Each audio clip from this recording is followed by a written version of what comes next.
자식 잘 되기를 바라지 않는 부모는 없습니다.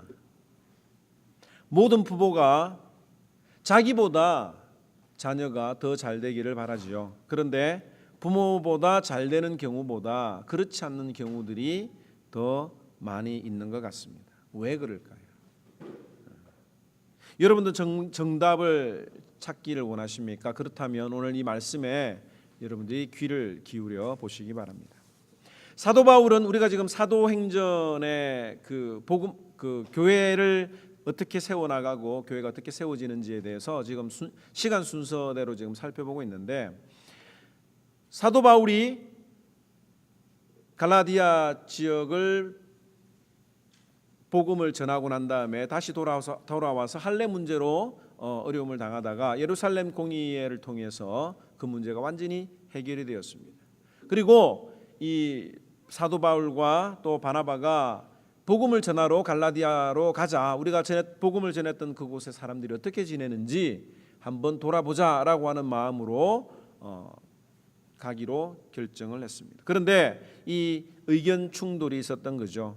마가 요한을 데리고 가야 되느냐 말아야 되느냐. 왜냐하면 이 마가 요한은 1차 선교 여행 때 그 선교 여행을 따라갔다가 처음에 어떤 이유에서인지는 모르지만 중도에 포기했던 인물이었기 때문에 그렇습니다.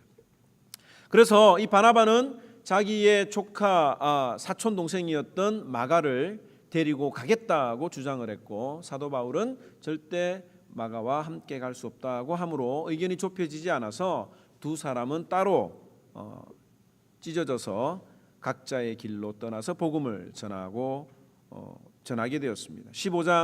사도행전 15장 39절에서 40절에 보면 바나바는 마가를 데리고 배 타고 구브로로 가고, 바울은 실라를 택한 후에 형제들에게 주의 은혜에 부탁함을 받고 떠나 수리아와 길리기아로 다니며 교회들을 견고하게 하니라.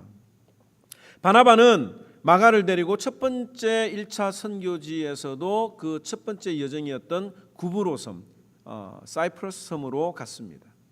사실 이것이 바나바의 기록에 대한 마지막 기록이기도 해요.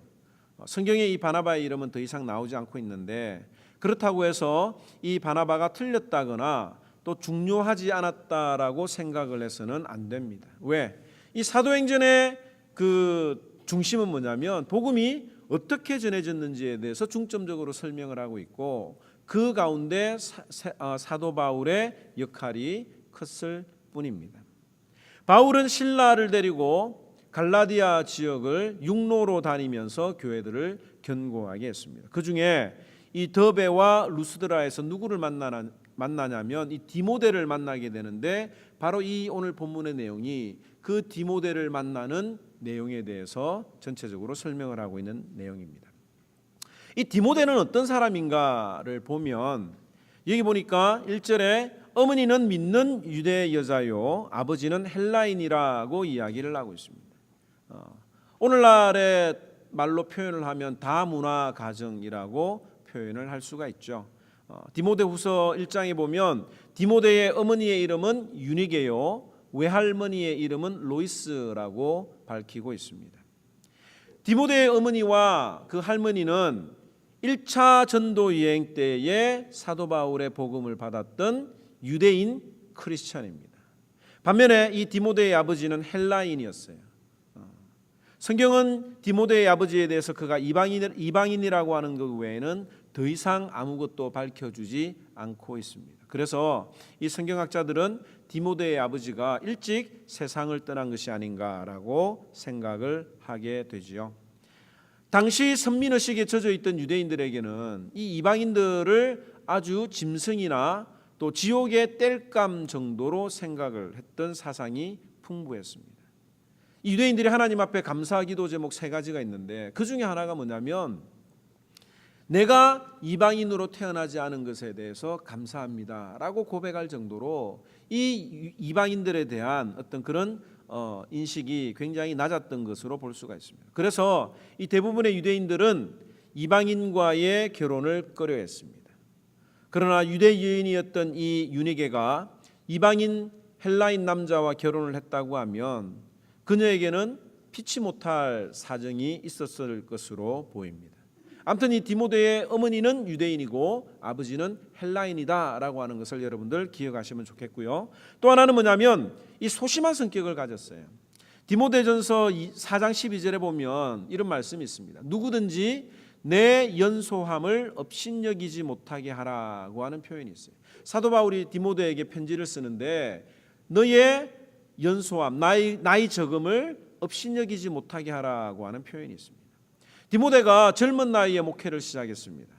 그리고 자신은 이 젊다 못해서 어리다고 생각을 하는 사람들이 있었고 그 일로 인해서 디모데가 굉장히 어려움을 당했던 것 같아요. 사실 목사가 젊으면 장점도 있지만 사람들은 편견을 좀 가지고 있습니다. 젊은 목사한테 인생 상담을 하기는 좀 그렇잖아요. 아무리 그래도 내가 인생 선배인데 하는 어떤 그런 마음들이 있어요. 아직 아이를 낳지 않는 사람에게 자녀 상담을 하라고 하면 여러분들의 그 첫 느낌 어떻습니까? 잘할까? 이런 어떤 느낌을 가지고 있죠. 결혼하지 않은 사람에게 이 결혼 문제로 상담을 하면 편견을 가질 수가 있습니다.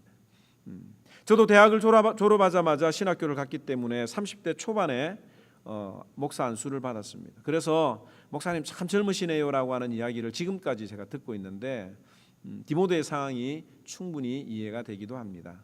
그래서 그 30대 때는 내가 힘을이라도 좀 빨리 나고 또 아니면 얼굴이라도 좀 노안이었으면 좋겠다라고 생각을 했던 적이 정말로 있었습니다. 아무튼 이 디모데는 그런 어떤 그 나이가 어려서 사람들에게 받는 어떤 그런 편견이나 이런 것들 때문에 힘들어했고 바울은 디모데에게 사람들이 너의 연소함을 업신여기지 말도록 하라고 하는 권면을 할 정도로 소심한 성격이라고 성경학자들은 이야기를 합니다. 또 육신의 연약함도 있었습니다. 건강하지 않았던 것 같아요. 디모데전서 5장 23절에 보면 이제는 물만 마시지 말고 내 비위와 자주 나는 병을 인하여 포도주를 조금씩 쓰라고 하는 말이 있습니다. 이 말은 뭐냐면 이 위장병이 있었던 것 같아요. 그래서 늘 소화가 안 됐던 것 같고 그래서 소화 기능을 돕기 위해서 포도주를 조금씩 쓰라고 한 내용입니다. 그런데 어떤 분들은 이 음주의 타당성을 주장하기 위해서 건강한 분들이 이 이야기를 자꾸 쓰시는데 이 약으로 쓴 겁니다. 디모데는 그 위장병이 있어서 그 위장의 소화 기능을 돕기 위해서 약을 썼던 거예요. 약으로 썼던 거예요. 반면에 이 디모데는 칭찬을 받는 제자였습니다. 오늘 이 바울이 디모데를 만났던 그 디모데의 나이를 약 18세 전후라고 성경학자들은 추측을 하는데 그렇다면 사실 청년이라고 부르기도 좀 애매한 청소년이라고도 볼 수가 있죠. 그런데 성경은 그가 주님의 제자였고 고향이었던 루스드라뿐만 아니라 45km나 떨어진 이고니온 사람들에게까지도 칭찬을 받는 사람이었습니다. 여러분들 잘 아시는 대로 사람들은 칭찬하는데 인색하잖아요. 사람들이 그 사람에 대해서 칭찬을 하려고 하면 한두 번 잘해가지고는 우리가 칭찬을 잘 안 합니다. 오랫동안 꾸준하게 또 지금까지도 계속 잘하고 있어야 사람들이 칭찬을 하죠. 반면에 한 번 잘못하면 어떻게 됩니까? 그냥 바로 반응을 하죠. 이 디모데가 루스드라와 인근 지역에까지 칭찬을 받았을 정도라면 얼마나 성실하고 부지런했는지 알 수가 있을 것입니다. 실제로 이 칭찬받다라고 하는 그 헬라어 동사는 미완료형으로서 한 번 하고 끝난 것이 아니라 계속 그런 삶을 살았다고 하는 것을 보여주고 있는 거예요. 이 디모데는 또한 사도 바울의 동력자였습니다. 기독교 역사상에 가장 주님께 쓰임을 많이 받았던 사람들 중에 한 사람을 뽑으라고 하면 아마 사도 바울도 탑3 안에 들어갈 겁니다. 왜냐하면 이 복음이 예루살렘과 유대와 사마리아를 넘어서 온 땅에까지 이르도록 하는 데에 결정적인 역할을 했던 사람이 바로 바울이기 때문에 그렇습니다. 뿐만 아니라 이 기독교의 교리, 성경의 교리를 구원의 교리를 체계적으로 잘 정리했을 뿐만 아니라 신약 성경에 나와 있는 그 책들 가운데 13권의 글을 쓸 정도로 아주 주님께 귀하게 쓰임을 받았던 사람입니다. 그런데 이 사도 바울이 혼자 그 일을 감당했던 게 아니라 이 디모데와 같은 일꾼이 있었기 때문에 그게 가능했던 거예요. 빌립보서 2장 19절에서 보면 디모데를 빌립보로 내보내기로 하면서 너희 사정을 디모데보다 더 잘 진실하게 살필 수 있는 사람은 없다라고 이야기를 했습니다. 또 빌립보서 2장 22절에도 보면 디모데의 연단을 너희가 안하니 자식이 아버지에게 함같이 나와 함께 복음을 위하여 수고하였느니라고 했습니다. 그러니까 자식이 아버지에게 하는 것처럼 사도 바울을 섬기며 복음을 위해서 수고했다라고 하는 평가를 이 사도 바울이 지금 하고 있는 거예요. 뿐만 아니라 이 바울이 쓴 편지 중에 6개가 디모데와 함께 공동으로 쓴 디모데가 언급된 사실이 있습니다. 데살로니가 전후서 1장 1절에 보면 바울과 실루아노와 실라죠. 그다음에 디모데는 데살로니가인의 교회에 편지하노니라고 했습니다. 또 고린도후서나 빌립보서나 골로새서나 빌레몬서에도 디모데의 이름이 동일하게 이렇게 들어가 있습니다. 뿐만 아니라 이 디모데는 바울의 영적인 아들이었습니다. 디모데전서 1장 2절과 디모데후서 1장 2절에도 보면 사도 바울은 디모데를 참 믿음의 아들이요 사랑하는 아들이라고 불렀습니다. 여러분들이 누군가를 아들로 삼고 싶다고 할 때 그것도 다 큰 아들을 다 큰 청년을 아들로 삼으려고 하면 아무나 쉽게 너 내 아들 해라 이런 이야기 잘 안 하잖아요. 그런데 바울은 진심으로 디모데를 향해서 사랑하는 아들이라고 불렀던 겁니다. 이 디모데는 또한 하나님께서 예비하신 다음 세대를 위한 사역자였다고 하는 것을 우리가 볼 수가 있습니다. 사람들은 다 자기 한계가 있습니다. 예수님의 12제자들은 정통 유대인이라고 하는 한계가 있어서 그 복음이 유대 지역을 벗어나기가 힘들었습니다. 그래서 주님은 빌립이라고 하는 사람을 통해서 복음이 사마리아에게까지 전해지도록 했고 그 다음에 이 외국인을 향해서 문을 열었습니다. 그 다음에 1.5세라고 볼 수 있는 사도 바울을 통해서 외국에 사는 유대인들에게도 복음을 전하게 되었습니다. 그런데 이 바울에게도 한계가 있었던 거예요. 어떤 한계가 있느냐면 이방인, 헬라인에 대해서는 복음 전할 생각을 못하고 있었습니다. 그래서 주님께서 이 루스드라 지역에 가서 디모데를 만나게 하신 이유는 뭐냐면 이 디모데를 만남으로 말미암아 사도 바울의 생각이 외국에 사는 디아스포라 유대인들뿐만 아니라 헬라인들까지 이방인들에게까지도 복음을 전할 수 있도록 하는 계기를 만들어준 것이 바로 이 디모데를 만나면서 그런 일들이 일어나게 된 거예요. 실제로 우리가 앞으로 살펴볼 내용인데 이 바울과 디모데가 함께 전도여행을 떠났던 2차 선교여행을 통해서 드로아에서 마게도냐에서 손짓하는 사람의 환상을 보고 비로소 마게도냐 지역으로 넘어가서 복음을 전하게 되는데 이게 바로 디모데를 통해서 그런 어떤 마음들을 받았던 것으로 볼 수가 있습니다. 왜 그렇습니까? 디모데는 반은 유대인이면서 반은 헬라인이었기 때문에 또 사도 바울이 가지고 있는 그 한계를 뛰어넘을 수 있는 그런 어떤 사람으로 다음 세대에 이 복음을 전했던 사람으로 우리가 평가를 하고 있습니다. 오늘 우리 교회뿐만 아니라 모든 교회들이 다음 세대에 대해서 굉장히 고민을 합니다. 특별히 이민교회는 다음 세대들에 대해서 더 고민을 많이 하고 있습니다. 언어적인 문제 때문에 더 그렇기도 하죠.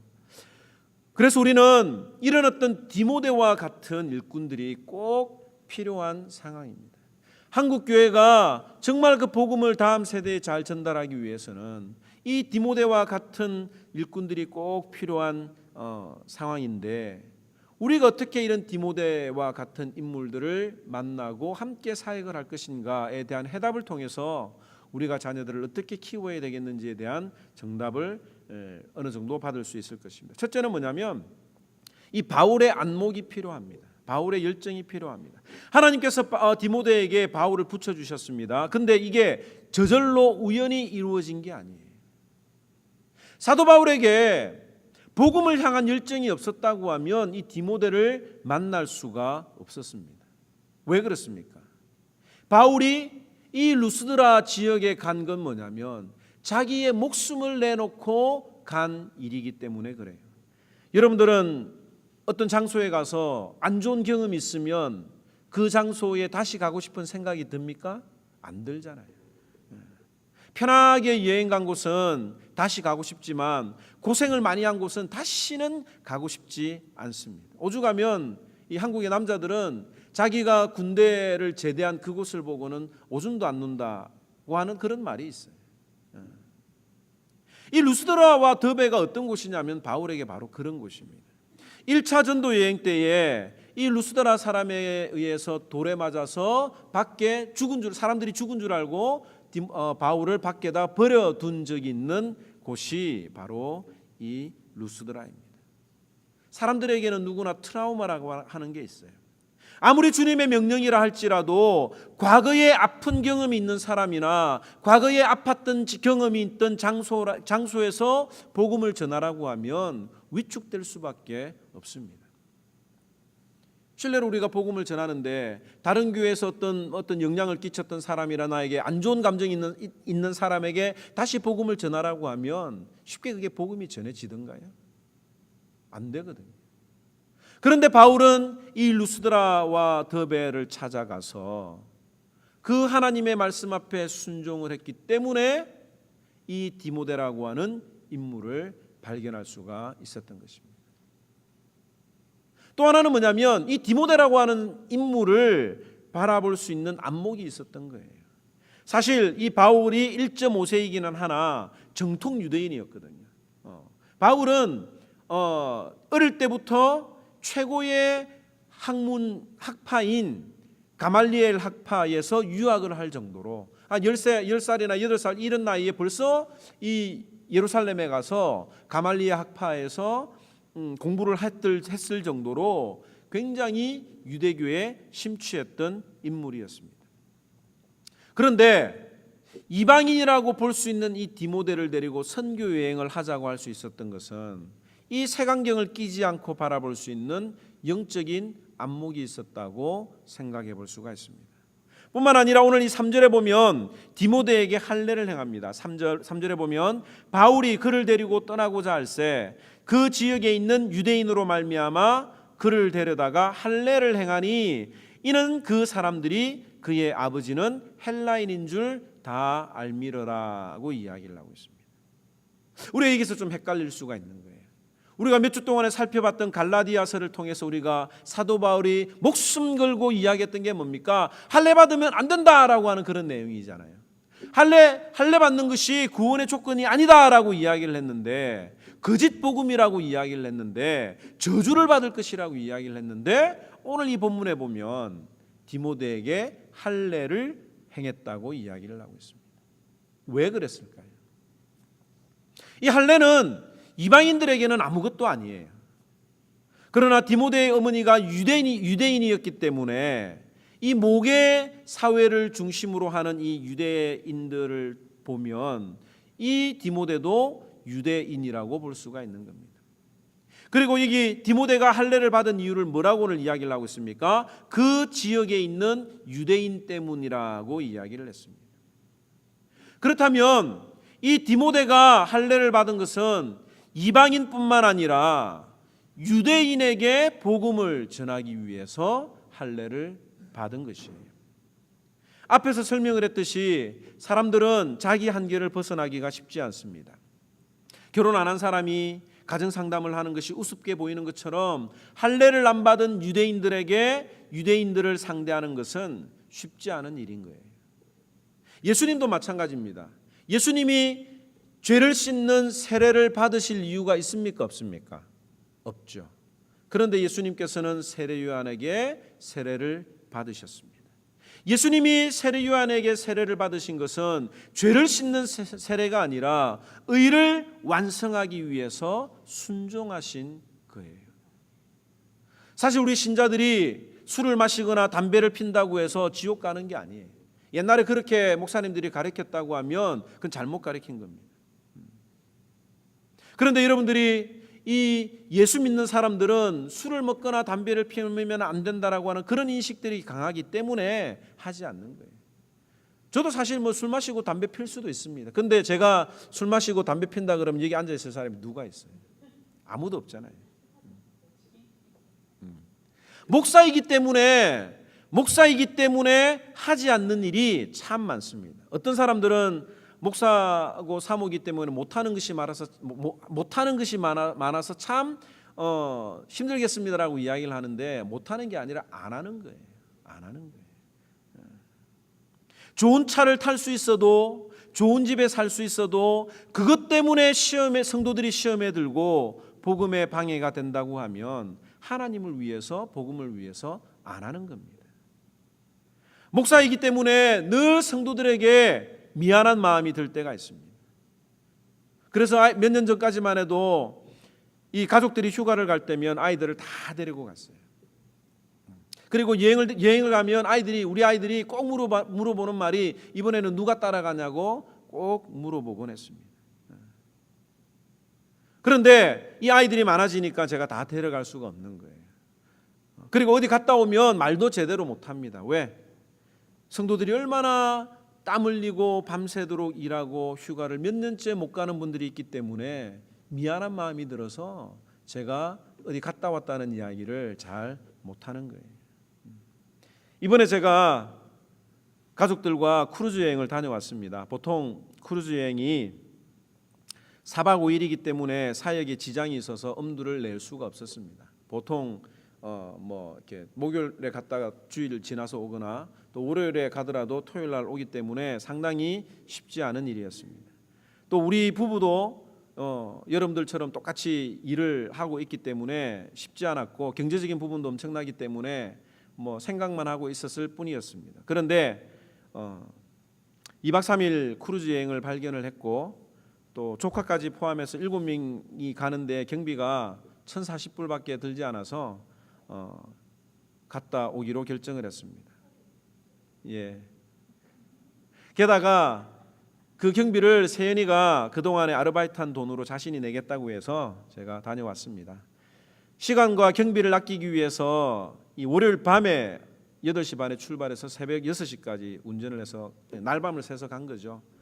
또 목요일에 제일 먼저 배에서 내려서 아침 8시에 출발해가지고 저녁 집에 8시에 도착을 했습니다. 또 도착해가지고 또 10시 반까지 어느 분하고 또 신방을 하기도 했습니다. 제가 이렇게 설명하는 이유가 뭐냐면 정말 가가지고도 마음이 안 편했어요. 또 나중에라도 여러분들이 이 사실을 알게 되면 시험에 들까 봐 미리 설명하는 것이 낫겠다라고 하는 그런 마음이 들었습니다. 왜 목사는 가족끼리 여행을 가도 편하게 못 갈까요?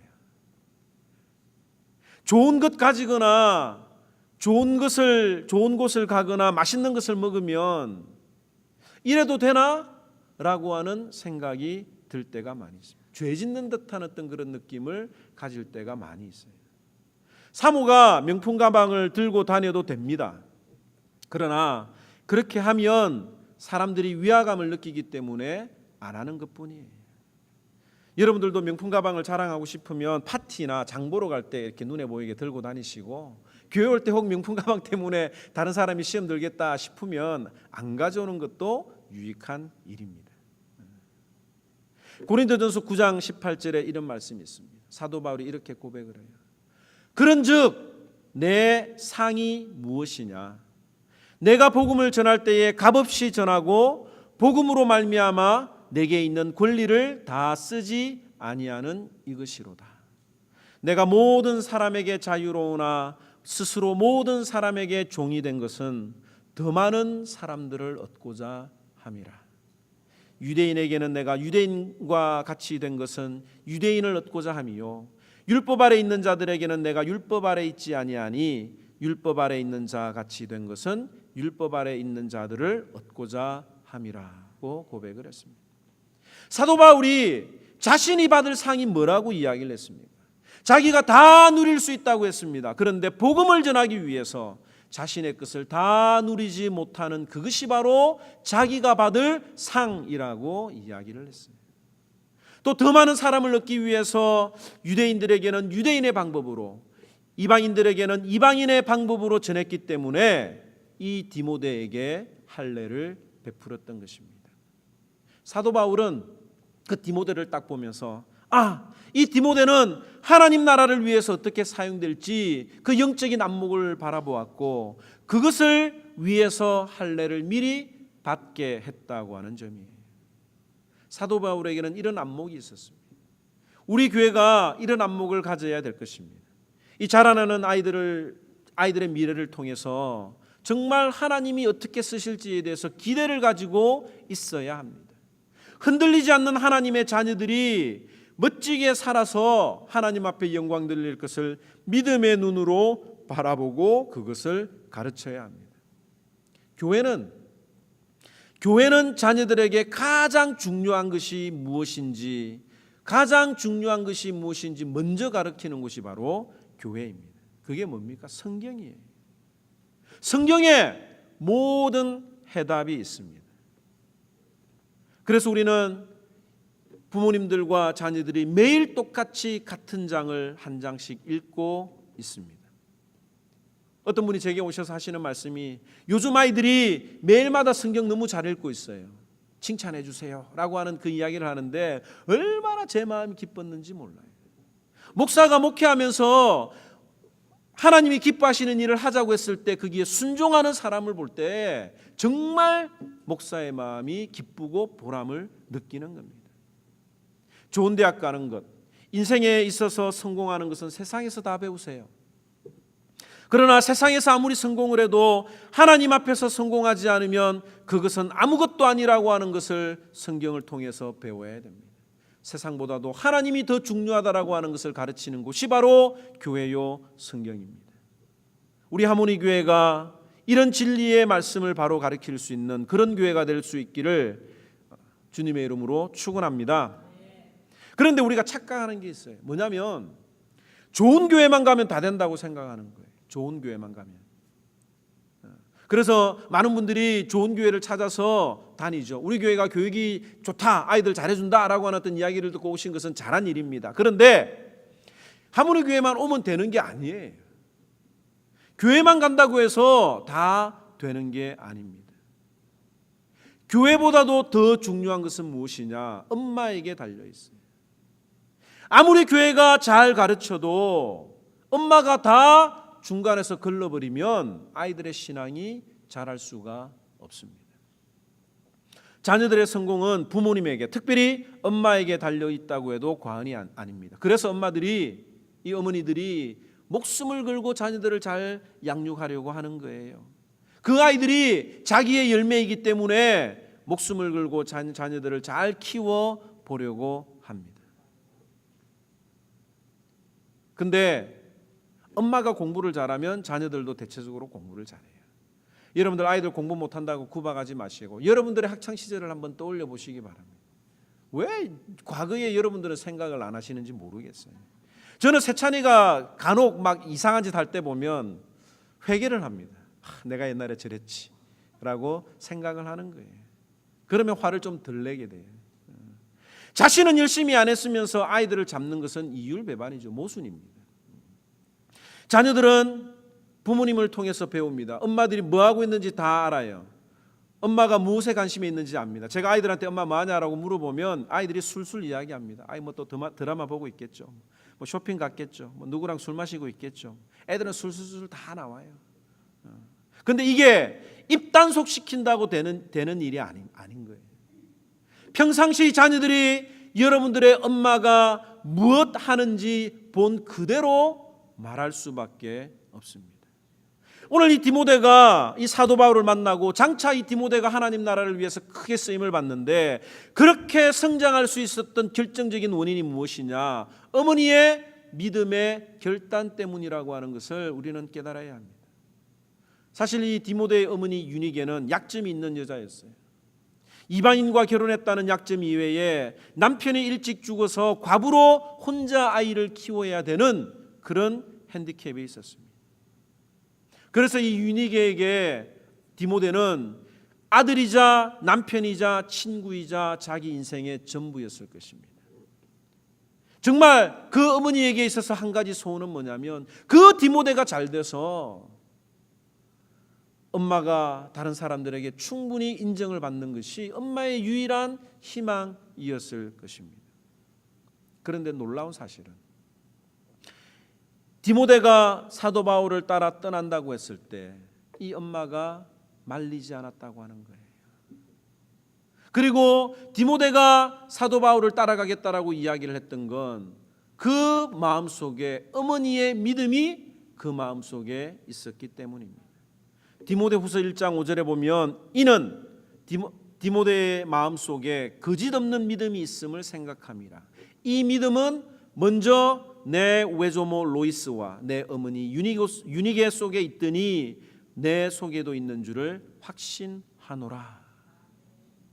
디모데에게 있었던 거짓이 없는 믿음, 신실한 믿음, 위선적이지 않았던 그 신앙이 누구에게서 나왔다고 이야기를 하고 있습니까? 외할머니 로이스와 어머니 유니게에서부터 나왔다고 이야기를 하고 있는 거예요.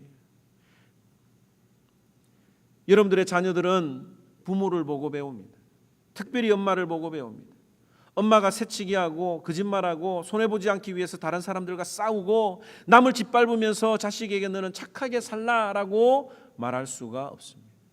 왜 오늘날의 한국교회의 젊은이들이 사라집니까? 부모님들이 위선적으로 신앙생활 하니까 아이들이 아는 거예요. 아, 하나님은 없구나. 우리 부모를 보니까 하나님은 교회에만 있구나 라고 생각을 하는 겁니다. 그럴 바에는 내가 교회를 안 가겠다. 예수 믿는다고 하면서 자녀들을 학대하고 자녀들을 억압하는 그런 일들을 통해서 다른 사람들에게는 나이스하면서 자기 가정에서는 폭력적으로 행하는 언어와 행동들을 통해서 이 아이들이 상처를 받아서 그런 부모님이 믿는 하나님이라고 하면 나는 안 믿겠다라고 하는 거예요. 왜 요즘 아이들이 결혼 안 하려고 하는지 아십니까? 경제적인 이유도 있겠죠. 그런데 경제적인 이유로 따지면 옛날에는 먹고 사는 문제가 얼마나 걱정이 많이 됐었습니까? 요즘에는 적어도 먹고 사는 문제 때문에 걱정은 하지 않잖아요. 그런데 이 경제적인 이유도 이유일 수는 있겠지만 부모님의 결혼 생활을 보니까 별로 결혼하고 싶은 마음이 없는 거예요. 맨날 지지고 볶고 싸우는 모습을 보여주는데 그 결혼하려고 그래. 심은 대로 거둔다는 것은 진리 중에 진리입니다.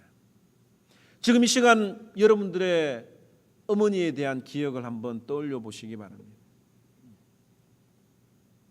그리고 지금 여러분들의 마음은 어떤지, 자녀들이 여러분들을 어떻게 바라보는지에 대해서도 한번 생각을 해보시기 바랍니다. 저는 어머니에 대한 기억이 여러분들보다는 짧습니다. 15년밖에 없습니다. 그러나 제 기억 속에 있는 어머니는 종종 방문을 걸어 잠그고 눈물로 기도하는 어머니였습니다. 새벽에도 아들을 깨워서 새벽 기도를 데리고 가던 어머니였습니다. 부흥회를 갈 때도 꼭 데리고 다녔어요. 그래서 맨 앞에 앉혀서 같이 설교 말씀을 들었습니다. 그때는 설교 말씀이 들어옵니까? 그냥 부흥 강사가 성경책에 빨리 몇 장 몇 절 찾으세요 하면 빨리 찾아가지고 읽는 그 재미로 제가 다녔습니다. 아마 저 진우만한 나이 때부터 찾아다녔어요. 또 때로는 새벽에 이마에 떨어지는 그 눈물 때문에 잠을 깨던 모습이 떠올라집니다. 그리고 이 말씀을 준비하면서 나는 우리 아이들에게 어떤 부모인가를 또 한번 생각하게 됩니다. 그리고 제 기억에 이런 기억이 아이들에게 남아있으면 참 좋겠다는 생각을 했어요. 밤늦도록 말씀을 준비하고 밤이건 낮이건 자신들보다도 교회 성도들을 돌아보았던 목사로 손이 부르트도록 음식을 준비해서 성도들을 나누어주고 사랑을 나누어줬던 엄마로 기억이 된다고 하면 정말 한이 없겠습니다. 또 이 내 자녀들 가운데 하나님을 위해서 헌신된 자녀들이 냈다 나온다고 하면 정말 저는 더 큰 영광을 돌려드릴 것 같아요. 나보다 남을 더 생각하고 돌아볼 수 있는 자녀들로, 내 것보다는 다른 사람들을 더 챙길 수 있는 자녀들로 자랄 수 있으면 좋겠다라고 하는 생각을 해보게 됩니다. 교회에 대한 추억도 마찬가지예요. 얼마나 재미있었는가. 하모니 교회에 있었을 때 얼마나 내가 재미있었는지 몰랐다. 그때 정말 혼나가면서 외웠던 성경 구절들, 일일이 꼼꼼하게 성경 썼는지 안 썼는지 그 체크하던 우리 허상길 집사님의 모습, 성경 읽으라고 이야기하던 그 집사님들의 모습, 그때 내가 읽었던 성경 말씀이 오늘날에 내가 하나님 앞에 쓰일 수 있는 원동력이 되었습니다 라고 하는 이런 고백이 우리 아이들을 통해서 나타나야 되지 않겠습니까? 제가 설교 준비하면서 이런 생각을 한번 해봤어요. 매주마다는 아니지만 한 달에 한 번씩이라도 온 가족이 모여서 토요일 아침에 6시는 힘들더라도 7시에 모여서 같이 아침 기도하고 식플레이 가서 같이 밥 먹고 또 오전에 같이 등산도 하고 테니스도 치고 운동도 하면 참 좋겠다라고 하는 생각이 들었습니다. 왜? 부모님하고 그런 어떤 영적인 추억이 있어야 되는 거예요. 여러분들의 자녀들과 영적인 추억이 있습니까? 자녀들과 손잡고 뜨겁게 기도하던 눈물을 흘리던 그런 추억이 있습니까? 이 시간에 우리 한번 조용하게 눈을 감고 기도를 한번 해보시기 바랍니다. 지난 토요일 날 새벽에 새벽 기도를 마치고 우리 기도에 나오신 집사님들과 치플레를 갔어요. 가끔 우리가 그렇게 가는데 한 종업원이 우리를 기억을 하고 있었습니다. 그 종업원이 우리한테 인사하면서 우리가 너 그 모이는 모임 잘 안다. 그런데 오늘 왜 학생이 안 보이냐라고 물어보는 거예요. 토요일 아침에 어른들과 함께하던 그 학생의 모습이 종업원의 눈에 그렇게 기억에 남았나 봅니다. 그 종업원의 눈에도 그 아침에 나와서 어른들하고 같이 식사하는 그 아이의 모습이 그렇게 눈에 보기 좋았는데, 하나님 보시기에 여러분들의 손을 잡고 교회 나와서 금요일도 나오고 토요일날도 나와서 주일날도 나와서 함께 예배드리고 가정 예배드리는 그 모습을 보면 하나님이 얼마나 기뻐하실까요?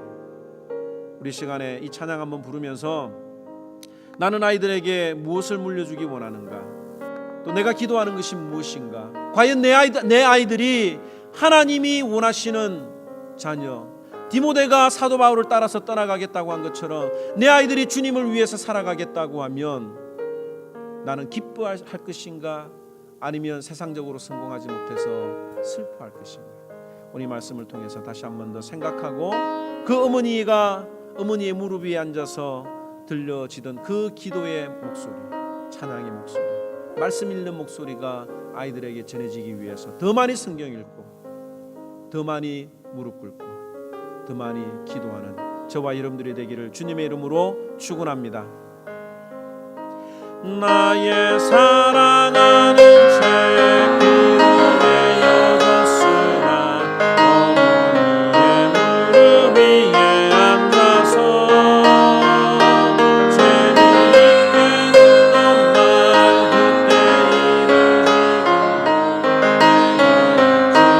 그때 일을 지고 내가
통해서 우리 함께 기도할 때 매일마다 자녀가 성경 읽고 글을 올리는지 점검하세요.